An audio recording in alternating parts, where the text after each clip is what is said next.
JSP हो, उन सभी का वहां पर सुपड़ा साफ होता हुआ दिखाई दे रहा है। वहीं दोस्तों इसी के साथ बढ़ते हैं बिहार के अगले जिले की तरफ, जो कि है शिवहर जिला।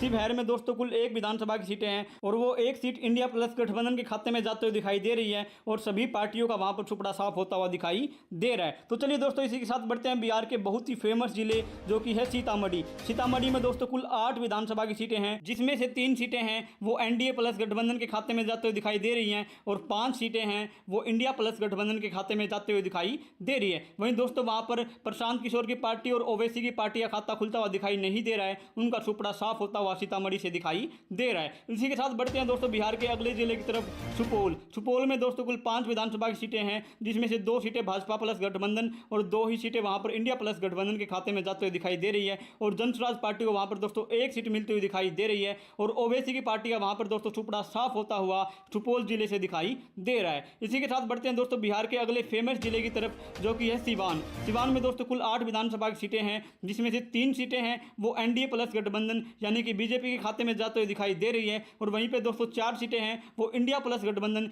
यानी कि राहुल गांधी और तेजस्वी यादव के खाते में जाते हुए दिखाई दोस्तों दे रही है। वहीं दोस्तों वहां पर ओवैसी की पार्टी खाते में भी 1 सीट जाते हुए दिखाई दे रही है और जनसुराज पार्टी का सुपड़ा साफ होता हुआ सीवान जिले से दिखाई दे रहा है। वहीं दोस्तों यहां पर कुल 207 सीटें अभी तक हो चुकी हैं, जिसमें से बीजेपी प्लस गठबंधन को यहां पर 86 सीटें मिली हैं अभी तक और कांग्रेस प्लस गठबंधन यानी कि इंडिया प्लस गठबंधन को वहां पर 103 सीटें अभी तक मिली हैं और इंडिया प्लस गठबंधन दोस्तों यहां पर फिलहाल लीड करता हुआ बिहार के अंदर दिखाई दे रहा है और जनसुराज की पार्टी को वहां पर 14 सीटें मिलती हुई दिखाई दे रही है और वहीं दोस्तों ओवैसी की पार्टी को अभी तक 4 सीटें बिहार के अंदर मिली है। तो दोस्तों कमेंट करके हमें जरूर बताइएगा कि बिहार के अंदर आप किसको मुख्यमंत्री के रूप में देखना चाहते हैं। बिहार के मुख्यमंत्री के चेहरे के तौर पर अपना कमेंट है वो कमेंट सेक्शन में जरूर कर दीजिएगा, ठीक है दोस्तों। तो चलिए दोस्तों बढ़ते हैं बिहार के अगले सुप्रसिद्ध जिले की तरफ, जो कि है वैशाली। वैशाली में दोस्तों कुल 8 विधानसभा की सीटें हैं, जिसमें से 2 सीटें हैं वो भाजपा प्लस गठबंधन के खाते में जाते हुए दिखाई दे रही हैं और 6 सीटें हैं वो इंडिया प्लस गठबंधन के खाते में जाते हुए दिखाई दे रही है। वहीं दोस्तों ओवैसी और जनसुराज की पार्टी का खाता खुलता हुआ दिखाई नहीं दे रहा है, उन दोनों का सुपड़ा साफ वैशाली से होता हुआ दिखाई दे रहा है। तो चलिए दोस्तों बिहार के अगले जिले की तरफ बढ़ते हैं। बिहार का अगला जिला है पश्चिमी चंपारण। पश्चिमी चंपारण में दोस्तों कुल 9 विधानसभा की सीटें हैं, जिसमें से 2 सीटें हैं वो भाजपा प्लस गठबंधन के खाते में जाते हुए दिखाई दे रही है और 6 सीटें हैं वो इंडिया प्लस गठबंधन के खाते में जाते हुए दिखाई दे रही है। दोस्तों यहां पर तेजस्वी यादव का बोलबाला साफ साफ दिखाई दे रहा है और वहीं पे दोस्तों जनसुराज पार्टी को वहां पर 1 सीट मिलती हुई दिखाई दे रही है और ओवैसी की पार्टी वहां पर खाता खुलता हुआ दिखाई नहीं दे रहा है। तो चलिए दोस्तों बिहार के अगले जिले की तरफ पहुंचने से पहले सबसे पहले कमेंट करके बताइए कि बिहार के मुख्यमंत्री चेहरे के तौर पर आप किसे देखना चाहते हैं, तेजस्वी यादव को या फिर आप देखना चाहते हैं नीतीश कुमार को। कृपया करके हमें कमेंट करके जरूर बताइएगा। तो चलिए दोस्तों इसी के साथ बढ़ते हैं बिहार के अगले जिले की तरफ। बिहार का अगला जिला है गया। गया में कुल 10 विधानसभा की सीटें हैं, जिसमें से 3 सीटें हैं वो भाजपा प्लस गठबंधन यानी कि एनडीए के खाते में जाते हुए दिखाई दे रही है और वहीं पे दोस्तों 6 सीटें हैं वो इंडिया प्लस गठबंधन यानी कि राहुल गांधी और तेजस्वी यादव के खाते में जाते हुए दिखाई दे रही है। वहां पर दोस्तों इंडियन अलायंस का साफ साफ वहां पर बोलबाला दिखाई दे रहा है और वहां पर 1 सीट है वो जनसुराज पार्टी के खाते में जाते हुए दिखाई दे रही है। तो दोस्तों यहां पर अभी तक 234 सीटें हो चुकी हैं, जिसमें से 93 सीटें हैं वो भाजपा प्लस गठबंधन को मिली है यानी कि एनडीए को और वहां पर इंडिया प्लस गठबंधन को अभी तक 121 सीटें मिली हैं और 4 सीटें ओवैसी की पार्टी को मिली है और 16 सीटें वहां पर दोस्तों जनसुराज की पार्टी को मिली है। तो दोस्तों यहां पर बहुमत के करीब है वो इंडिया अलायंस बहुमत के बिल्कुल ही करीब है। आप कमेंट करके हमें जरूर बताइएगा कि कौन पार्टी है जो बिहार के अंदर आपकी बार तहलका मचा देगी। तो दोस्तों अगले जिले की तरफ पहुंचने से पहले कृपया करके कमेंट जरूर कर दीजिएगा। तो चलिए दोस्तों बढ़ते हैं बिहार के अगले जिले की तरफ। तो दोस्तों बिहार का अगला जिला है बांका। बांका में दोस्तों कुल 5 विधानसभा की सीटें हैं, जिसमें से 2 सीटें हैं वो एनडीए प्लस गठबंधन को मिलती हुई दिखाई दे रही है और 3 सीटें हैं दोस्तों वहां पर इंडिया प्लस गठबंधन को मिलती हुई दिखाई दे रही है। दोस्तों यहां पर 1 सीट है वो ओवैसी की पार्टी को मिलती हुई दिखाई दे रही है और जनसुराज पार्टी का सुपड़ा साफ बांका से होता हुआ दिखाई दे रहा है। दोस्तों इस ओपिनियन पोल के हिसाब से अभी तक बिहार के अंदर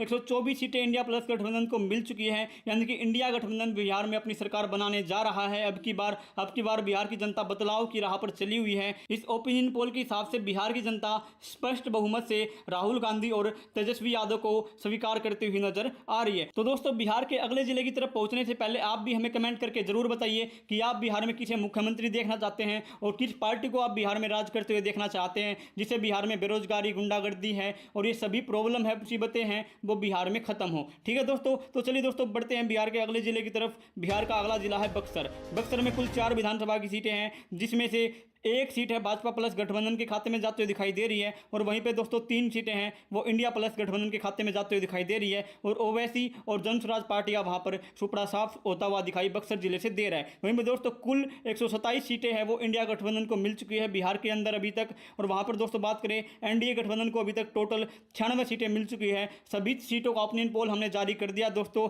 जिसमें से जन स्वराज पार्टी को 16 सीटें मिली है, ओबीसी की पार्टी को 5 सीटें मिली है, और बिहार की जनता ने फिलहाल 127 सीटों के साथ इंडिया अलायंस को वहां पर एक्सेप्ट किया है। बिहार के अंदर राहुल गांधी, तेजस्वी यादव, लालू यादव की पार्टी को लोगों ने खूब सराहनीय काम करते हुए दोस्तों अगले 5 सालों के लिए चुनने के लिए दोस्तों तैयार हैं। ठीक है, इसी बीच बिहार की जनता से एक ताज़ा सर्वे निकलकर सामने आया दोस्तों, जल्दी से उस सर्वे को देखिएगा और अपनी राय भी कमेंट करके हमें बताइएगा। तो दोस्तों बात करते हैं बिहार के पहले जिले अररिया की। अररिया में कुल 6 विधानसभा सीटें हैं, जिसमें से 2 सीटें एनडीए प्लस गठबंधन के खाते में जाते हुए दिखाई दे रही हैं।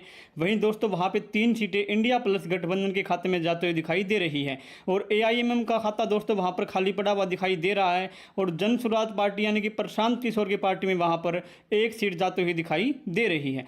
मैं दोस्तों अगले जिले की तरफ बढ़ते हैं। बिहार का अगला जिला है अरवल। अरवल जिले में कुल 2 विधानसभा सीटें हैं, जिसमें से 1 सीट भाजपा प्लस गठबंधन के खाते में, वहीं 1 सीट इंडिया प्लस गठबंधन के खाते में जाते हुए दिखाई दे रही है। तो यहाँ पर दोस्तों कुल 8 सीटों का विधानसभा ओपिनियन पोल आ चुका है, जिसमें से 3 सीटें फिलहाल भाजपा प्लस गठबंधन के खाते में, और 4 सीटें कांग्रेस प्लस गठबंधन के खाते में, और 1 सीट जन स्वराज पार्टी को मिलती हुई यहाँ से दिखाई दे रही है। वहीं दोस्तों अगले जिले की बात करते हैं। अगला जिला है बिहार का औरंगाबाद, जिसमें कुल 6 विधानसभा सीटें हैं, जिसमें से 3 सीटें वहां पर भाजपा प्लस गठबंधन के खाते में जाते हुए दिखाई दे रही है। वहीं दोस्तों 3 सीटें वहां पर इंडिया प्लस गठबंधन के खाते में जाते हुए दिखाई दे रही है, और वहीं दोस्तों जन स्वराज पार्टी और एआईएमएम का खाता वहां पर दोस्तों खाली पड़ा हुआ दिखाई दे रहा है। इसी के साथ बिहार का अगला जिला है बेगूसराय। तो दोस्तों बेगूसराय जिले में कुल 7 विधानसभा सीटें हैं, जिसमें से 2 सीटें भाजपा प्लस गठबंधन यानी कि एनडीए के खाते में जाते हुए दिखाई दे रही है। वहीं दोस्तों यहां से 4 सीटें इंडिया प्लस गठबंधन के खाते में जाते हुए दिखाई दे रही है, और 1 सीट वहां पर जन स्वराज पार्टी यानी कि प्रशांत किशोर के खाते में जाते हुए दिखाई दे रही है, और वहां पर ओबीसी का खाता खाली पड़ा हुआ दिखाई दे रहा है। तो दोस्तों यहां पर बढ़ते हैं बिहार के अगले जिले की तरफ, जो कि बिहार का अगला जिला है भागलपुर।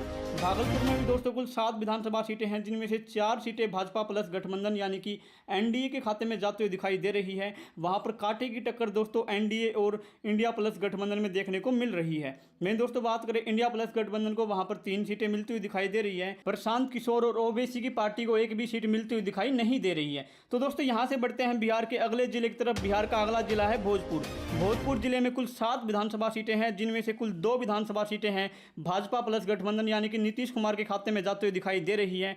वहीं दोस्तों वहां पर 3 सीटें इंडिया प्लस गठबंधन यानी कि राहुल गांधी और तेजस्वी यादव के खाते में जाते हुए दिखाई दे रही है। वहीं दोस्तों वहां पर एआईएम के खाते में भी 1 सीट यानी कि ओबीसी के खाते में भी 1 सीट, और वहीं पर जन स्वराज पार्टी यानी कि प्रशांत किशोर की पार्टी के खाते में भी 1 सीट जाते हुए दोस्तों वहां पर दिखाई दे रही है। वहीं दोस्तों इसी के साथ बात करते हैं बिहार के अगले जिले की, जो कि दरभंगा है। दरभंगा में दोस्तों कुल 10 विधानसभा सीटें हैं, जिनमें से 3 सीटें एनडीए प्लस गठबंधन के खाते में जाते हुए दिखाई दे रही है। वहीं दोस्तों वहां पर 5 सीटें हैं वो इंडिया प्लस गठबंधन के खाते में जाते हुए दिखाई दे रही है, और वहां पर 2 सीटें हैं जन स्वराज पार्टी यानी कि प्रशांत किशोर की पार्टी को जाते हुए दिखाई दे रही है। वहीं दोस्तों वहां पर ओवैसी का खाता खुलता हुआ दिखाई नहीं दे रहा है। तो दोस्तों इसी के साथ बढ़ते हैं बिहार के अगले जिले की तरफ, जो कि है पूर्वी चंपारण। पूर्वी चंपारण में दोस्तों